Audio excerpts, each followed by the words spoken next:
तक एक भी दाना अनाज का आपने उधर में नहीं डाला है, केवल और केवल आज हमारे जो शास्त्रों में लिखा गया है दूध संपूर्ण आहार है। तो दूध संपूर्ण आहार कैसे है, तो हम संजय सिंह को देख के हम निश्चित कर सकते हैं कि दूध संपूर्ण आहार है। आजकल एक दूसरी भी बात चल रही है, अगर आप शाकाहारी है, थोड़े कमजोर हो गए तो विटामिन B12 आप में कम है, विटामिन D आप में नहीं है, तो कुछ ना कुछ गोलियां दवाइयां हमारे डॉक्टर देते रहते हैं और हम खुशी खुशी खाते रहते हैं। वो B12 आता है नहीं आता है पता नहीं, लेकिन खाना हमें होता है। तो बिल्कुल इस प्रकार की दवाइयां, किसी भी प्रकार का आहार उनसे हटके ये पहलवान जी इस तरह से 1,51,000 सपाटा लगा चुके हैं। 1,51,000 सपाटा कंटिन्यूअसली। अगर किसी को बोला जाए बच्चे को कि आप 1,00,000 से 51,000 तक गिनती करें, तो वो भी बोलेंगे बीच में पेशाब करने जाना पड़ेगा। बच्चे 1,00,000 से 51,000 तक की गिनती नहीं कर रहे, उस युग में ये हमारे संजय सिंह पहलवान 1,51,000 सपाटा लगा रहे हैं। जोरदार तालियों से ये हमारे बच्चे और युवाओं को प्रेरणा मिले, इसीलिए कार्यक्रम रखा गया है। इसीलिए हमने हरियाणा से उनको यहाँ बुलाया है। आजकल जो शिक्षा पद्धति है उनसे हटके हम कुछ नई शिक्षा पद्धति को विकसित कर सके। हमारी जो पौराणिक शिक्षा पद्धति है, जो गुरुकुल में बच्चे जाते ना कभी उसको माता पिता मिलने आते, उस प्रकार की शिक्षा प्रणाली को हम आगे बढ़ाने के लिए ये संजय सिंह पहलवान को यहाँ लाए हैं। ना कि 15 दिन हुए, 20 दिन हुए और मम्मी चले आए, पापा चले आए, बेटा कैसा है, बेटी कैसी है। अरे पढ़ने तो दो, घर भूलेगा तब पढ़ेगा। हम कभी उनको घर भूलने ही नहीं देते, इसलिए वो कभी पढ़ते ही नहीं। और उन्होंने जिस गुरुकुल में दीक्षा ली है, जहाँ शिक्षा ली है, वहाँ 7-8 साल तक माँ बाप को जाने की अनुमति नहीं होती। बच्चे को भूलना पड़ता है, बच्चे को माँ बाप को भूलना पड़ता है, तभी माँ सरस्वती की कृपा होती है। और ऐसे गुरुकुल में पढ़े हुए ये हमारे संजय सिंह पहलवान है। बात हो रही थी खाने की तो बात हो गई, अब हो रही नहाने की। अच्छे अच्छे कॉस्मेटिक्स आ गए, उन्हीं से नहाया जाए तभी तो पसीने की बदबू चली जाती है।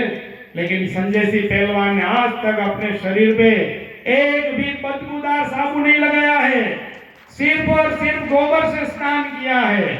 और वही गोबर के स्नान की शक्ति आप देख सकते हैं, चाहे कितना भी पसीना हो जाए उनके शरीर से बदबू नहीं आ रही। ये गोबर का कमाल है, ये भी देख सकते हैं। इन्होंने अभी अभी जो कीर्तिमान बनाया है वो अलवर से लेके अयोध्या तक, अभी रामलला विराजमान हुए हैं जन्मभूमि मंदिर में। उस अवसर पे संजय सिंह पहलवान ने अलवर से लेके अयोध्या तक की जो दूरी है वैसे सपाटा लगा के पूरी की है।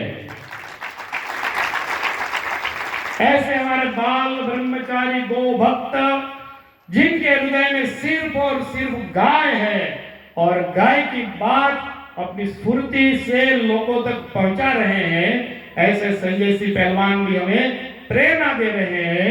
हम सिर्फ और सिर्फ गाय का दूध या गाय का घी या गौमूत्र का सेवन करके भी इतने शक्तिशाली हो सकते हैं। मित्रों, ये कभी कभी फल लेते हैं, कभी ऐसे प्रदेशों में जाना हो गया कि जहां गाय का दूध प्राप्त नहीं हो पा रहा, तब ये फल खाते हैं। अगर जंगल में रहना हो गया, गाय का सानिध्य नहीं मिला, तो कुछ पेड़ के पौधे भी खा लेते हैं, लेकिन कभी भी दाबेली नहीं खाते, कभी भी पाव भाजी बच्चे नहीं खाते। और ये जब खाना बैठते तो ममरा तो उड़ जाते हैं।